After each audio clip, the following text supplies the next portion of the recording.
நம்ம அரசியல் ஆண்டி அண்ணன் திரு எடப்பாடி கே பழனிசாமி இருக்காரே, என்டிஏ கூட்டணியில சேர்ந்ததுல இருந்தே சில அல்டிமேட் அநியாயங்களை எல்லாம் சிறப்பா பண்ணிட்டு வராப்ல.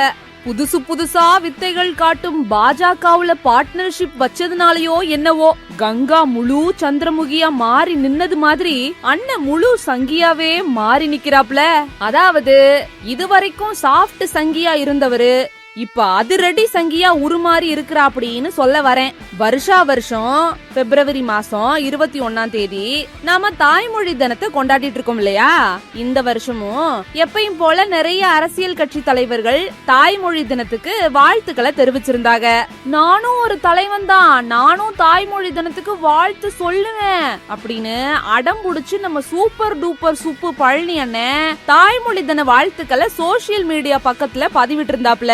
அது வெறும் பதிவு இல்ல, ஒரு வெடிகுண்டு பதிவு. அதாவது திருவள்ளுவரோட உருவப்படத்தை போட்டு அவருக்கு காவி டிரெஸையும் போட்டு விட்டாப்படி. போட்ட கொஞ்ச நேரத்திலேயே அரசியல் தலைவர்களும் நெட்டிசன்களும் கலாய்ச்சி தள்ள பழனி என்ன திருவள்ளுவர் படத்தை டக்குன்னு எடுத்து விட்டாப்படி. முழுசா நனைஞ்சதுக்கு அப்புறம் எதுக்குன்னு முக்காடு. உலகமே கொண்டாடக்கூடிய உலக பொதுமறை தான் திருக்குறள். அது பொது உடைமை. மதம், சாதி, மொழி, இனம், தேசம் இதுக்கெல்லாம் அப்பாற்பட்டது. அப்படிப்பட்ட திருக்குறளையும் திருவள்ளுவரையும் காவி துணிய போட்டு மறைக்க பாக்குற எடப்பாடி அண்ணே, உங்க பருப்பு தமிழ்நாட்டுல வேகாது.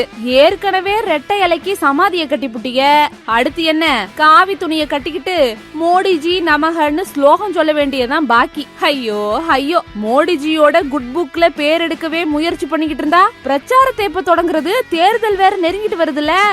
அது சரி, தேர்தலுக்கும் உங்களுக்கும் என்ன சம்பந்தம்? நீங்க காவி டிரெஸ்ல ஆடினே இருங்க எடப்பாடி அண்ணே, உங்களை யார் கேட்க போறா?